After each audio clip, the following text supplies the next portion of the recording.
بسم اللہ الرحمن الرحیم۔ جس طرح دوسری دنیا رنگ و نسل کے جنون میں مبتلا تھی، اسی طرح عرب بھی رنگ و نسل کے جنون میں مبتلا تھے۔ جو لوگ ان سے کمتر تھے ان کے ساتھ وہ امتیازی سلوک کرتے تھے، اپنے برابر کا انہیں نہیں سمجھتے تھے۔ یہ صرف عرب میں نہیں بلکہ دنیا میں ہر طرف یہ برائی پھیلی ہوئی تھی۔ ایسے میں سورہ حجرات کی آیت نمبر 13 نازل ہوئی، جس میں ارشاد فرمایا، یا ایھا الناس، اے لوگو، خلقناکم من ذکر و انثی، ہم نے تمہیں مرد اور عورت سے پیدا کیا، وجعلناکم شعوبا و قبائل، اور پھر ہم نے تمہاری قومیں اور قبیلے بنائے، لتعارفوا، تاکہ تم ایک دوسرے کی پہچان کر سکو۔ ان اکرمکم عند اللہ اتقاکم، بے شک اللہ کے نزدیک تمہیں فضیلت والا وہ ہے جو زیادہ پرہیزگار ہے۔ ان اللہ علیم خبیر، اللہ تعالیٰ جاننے والا ہے اور باخبر ہے۔ قرآن حکیم کی ان آیات میں ایک عالمگیر بھائی چارے کی طرف توجہ کروائی گئی ہے۔ آپ نے قرآن پاک پڑھتے دیکھا ہوگا کہ اکثر مقامات پر جب قرآن حکیم خطاب کرتا ہے تو وہ کہتا ہے یا ایھا الناس، اے لوگو۔ وہ تمام انسانوں کو مخاطب کرتا ہے، وہ کسی ایک فرقے کو مخاطب نہیں کرتا۔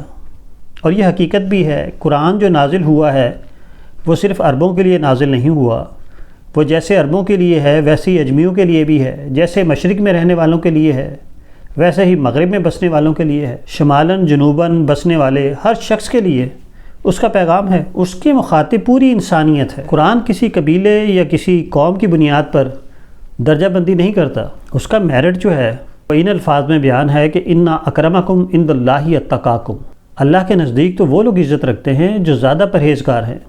یعنی اللہ کے نزدیک کسی کا کسی خاندان سے وابستہ ہونا، کسی قبیلے سے وابستہ ہونا، کسی خطے سے، کسی زبان سے تعلق ہونا کوئی اہمیت نہیں رکھتا۔ اللہ جو فیصلہ کرتا ہے وہ میرٹ پہ کرتا ہے، اور یہی چیز معاشرے کے اندر بھی ہے۔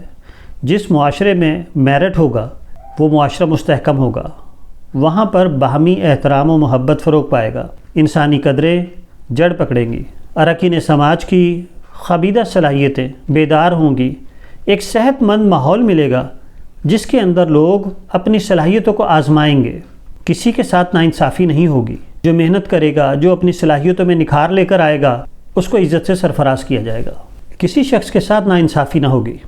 اس کے برعکس جہاں میرٹ کی دھجیاں اڑا دی جائیں وہ معاشرہ انتشار کا شکار ہوتا ہے۔